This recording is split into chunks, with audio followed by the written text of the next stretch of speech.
Perbaikan jalan Provinsi Sumsel yang menggunakan tahun jamak sebesar 800 miliar rupiah saat ini baru mencapai 60%.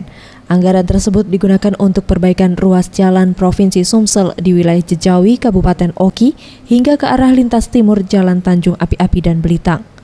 Menurut Kabid Pelaksana Wilayah 2 Dinas PUBM Sumsel, Yunil Aswan, yang ditemui Rabu 8 Juli 2015 mengatakan semua jalan tersebut telah dilakukan perbaikan dan bisa dilintasi saat arus mudik Lebaran. 60% jalan tersebut telah diperbaiki dan diaspal, dan sisanya diperbaiki dengan tambal sulam. Karena untuk perbaikan jalan dengan menggunakan aspal membutuhkan biaya yang besar. Ia mentargetkan perbaikan jalan secara maksimal selesai H-7 jelang Lebaran. Dikarenakan sesuai dengan himbauan Gubernur Sumsel, H-5 semua proses pengerjaan jalan harus selesai. Hal ini dilakukan guna kelancaran para pemudik. Farel Dwi Satria, Sriwijaya TV.